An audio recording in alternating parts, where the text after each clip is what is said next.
అందరికీ నమస్కారం. కథా ప్రపంచానికి స్వాగతం. ఈరోజు కథా ప్రపంచంలోని మరొక కథ అతడు రామాయణం చదివి ఉంటే. హుయేన్ సాంగ్చే లావు అతని పేరు. అతని తండ్రి సాంగ్ అని పిలుస్తాడు. తండ్రి ఎలుగుబంట్లను వలవేసి పట్టుకుంటాడు, లేళ్లను చంపుతాడు, తర్వాత వాటి చర్మాలను అమ్ముతాడు. తండ్రి తాతల కాలం నుండి వాళ్ళ వృత్తి అదే. ఓనాడు సాంగ్ను అతని తండ్రి ఓ చెట్టు నీడలో కూర్చోబెట్టి తను తుపాకీని తీసుకుని అడవిలో ఓ దిశగా వెళ్ళిపోయాడు. సాంగ్కు తల్లి కానీ, ఇంట్లో అన్నదమ్ములు, అక్క చెల్లెళ్ళు కానీ ఎవరూ లేరు. ఆ ఇంట్లో అతనికి ఒంటరిగా ఏమీ తోచదు. మాస్టర్ గారి బెత్తానికి భయపడి అతడు పాఠశాలకు వెళ్ళడు. గ్రామంలోని పిల్లలందరూ చదువుకునేందుకు పాఠశాలకు వెళ్ళిపోతారు. ఇంకా ఆ గ్రామంలో అతడు ఎవరితో మాత్రం ఆడుకుంటాడు? తండ్రితో రోజు అతడు అడవికి వెళ్తాడు. అప్పుడప్పుడు పక్షుల్ని ఎగురవేస్తాడు. మరొకప్పుడు కుందేళ్ళను వెనకబడి పరుగులు తీస్తుంటాడు. అతనికి అక్కడ మధురమైన ఫలాలు తినడానికి లభిస్తుంటాయి. వేటగాని కొడుకు కావడం వల్ల వాడికి ఆ అరణ్యంలో ఏకాకిగా ఆడుకోవడానికి కానీ, పరుగులు పెట్టడానికి కానీ ఎంతమాత్రం భయం వేయదు. ఓనాడు తండ్రి వెళ్ళిపోయిన తర్వాత సాంగ్ అక్కడ తిరుగుతున్నాడు. అప్పుడు ఓ దిశ నుండి ఖోం ఖోం అన్న శబ్దం వినబడింది. అదేమిటో చూద్దామని అతడు అలా పరుగు తీశాడు. ఓ పెద్ద భల్లూకం ముళ్ళ పొదల్లో చిక్కుకుపోయింది. దాని శరీరం అంతా ముళ్ళు గుచ్చుకుపోయాయి. ఓవైపున ముళ్ళను తీస్తుంటే మరోవైపు గుచ్చుకుపోతున్నాయి. ఆ భల్లూకం భయపడిపోతున్నది.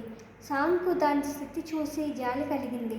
అతడు దానికి దగ్గరగా వెళ్ళి ముళ్ళన్నింటినీ తొలగించి దాన్ని బంధవిముక్తుని చేశాడు. ఆ భల్లూకం గట్టిగా అరిచింది. ఆ పిల్లవాని ఎదురుగా నిలిచి చాలాసేపు గర్జిస్తూనే ఉంది. దానితో అతడు భయపడిపోయాడు. అది తనను భక్షిస్తుందేమోనని వణికిపోయాడు. పారిపోనూ లేడు. అతడు ఏమనుకుంటాడో అని ఆ భల్లూకానికి ఏం తెలుస్తుంది? కొంచెం సేపట్లో ఆ భల్లూకం పారిపోయింది. పిల్లవానికి ప్రాణాలు లేచి వచ్చాయి. భల్లూకం ఎవరి మీదైనా పగబడితే భయంకర శత్రువుగా మారిపోతుంది. అది చెట్టు మీద కాయన ఎక్కివేస్తుంది. కానీ ఎవరి మీదైనా స్నేహభావం ఉంటే మాత్రం సన్మిత్రుల్లో సంచరిస్తుంది. తనకు సహకరించిన వారిని అది ఎన్నడూ మర్చిపోదు. అన్య ప్రాణులపై దయ చూపునట్టి వారికి ఫలితం తప్పక లభిస్తుంది. ప్రపంచంలోని ఎన్నో జంతువులు తమకు సహకరించిన మానవులకు ప్రత్యుపకారం చేసిన ఘట్టాలు ఎన్నో ఉన్నాయి. ఆ భల్లూకమ్మ భాషను సాంగ్ అర్థం చేసుకోలేకపోయాడు. కానీ అది అన్నదేమిటో తెలుసా? నేను నీకు మిత్రుడనై నీకు ఇప్పుడే మధురాతి మధుర ఫలాలను తెస్తాను అంది. సాంగ్ అక్కడి నుండి బహుదూరం పారిపోవాలనుకున్నాడు. అతడు పరిగెత్తసాగాడు. అతడు కొంచెం దూరం వెళ్ళాడో లేదో ఆ భల్లూకం అక్కడకు వచ్చింది. ఈసారి అది ఎన్నో మధుర ఫలాలను తెచ్చింది. వాటన్నింటినీ సాంగ్ చేతికిచ్చింది. అతడు వాటిని రుచి చూడగా అవి మహామధురంగా ఉన్నాయి. సాంగ్ భల్లూకం మధ్య స్నేహం బలమైపోయింది. ఆ మైత్రిని చూసి సాంగ్ తండ్రి మహా ఆనందం చెందాడు. భల్లూకం ప్రతిరోజు సాంగ్ను తీయటి పళ్ళను తెచ్చిస్తుంది. సాంగ్ అందులో కొన్ని పళ్ళను తండ్రికి కూడా ఇచ్చేవాడు. ఓనాడు అడవిలోకి వస్తూనే భల్లూక స్నేహితుడు కళ్ళల్లో బాధను దుఃఖిస్తుండడం సాంగ్ చూశాడు. ఓ చెట్టు మొదలు అనుకొని అది కూర్చున్నది. ఊ అంటూ మూలుగుతున్నది. సాంగ్ నవ్వు వచ్చింది. చప్పట్లు కొడుతూ వాడు నవ్వసాగాడు.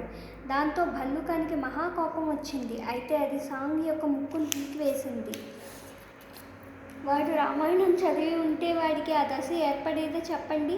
వాడు రామాయణం చదివి ఉంటే వాడికి అవశ్యం తెలిసేది. దుఃఖితుడైన మిత్రుని చూచి దుఃఖించిన వారి దశనం పాతకము. రామచరితం మానసం కిష్కింధకాండ.